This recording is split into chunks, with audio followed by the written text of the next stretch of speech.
Thomas Trikasih Lembong atau yang dikenal dengan Tom Lembong kini menghadapi tuduhan kasus dugaan korupsi terkait impor gula selama periode 2015-2016. Kejaksaan Agung telah menetapkannya sebagai tersangka dan menahannya untuk proses hukum lebih lanjut.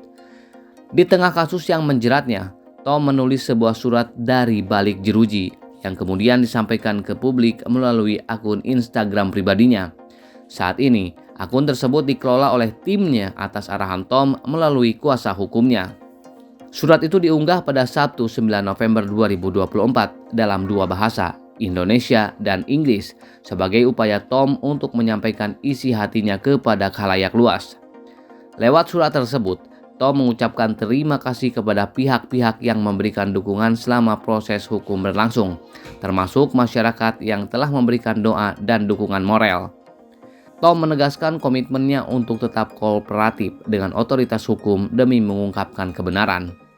Ia menyampaikan keyakinannya terhadap integritas para penegak hukum, berharap agar seluruh proses hukum dapat berjalan adil dan transparan.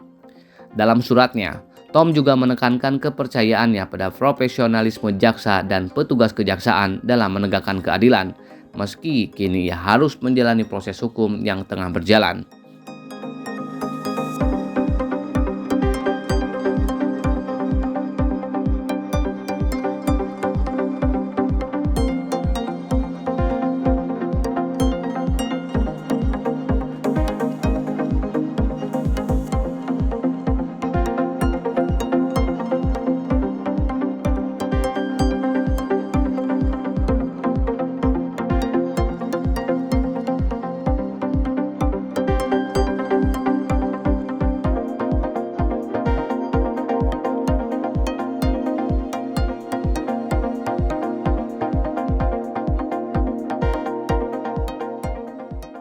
Kasus yang menjerat Tom Lembong diduga bermula dari penerbitan izin impor gula kristal mentah pada saat ia menjabat sebagai Menteri Perdagangan pada 2015-2016.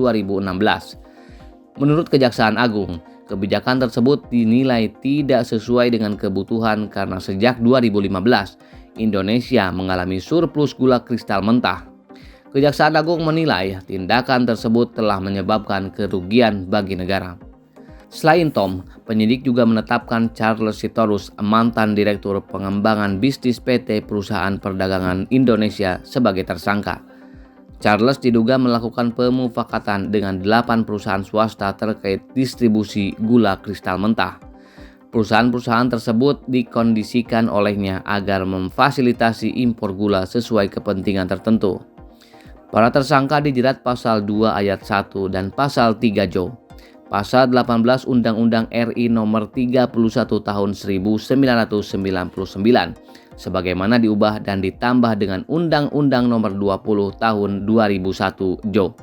Undang-Undang RI Nomor 31 Tahun 1999 tentang Pemberantasan Tindak Pidana Korupsi Jo Pasal 55 Ayat 1 KUHP.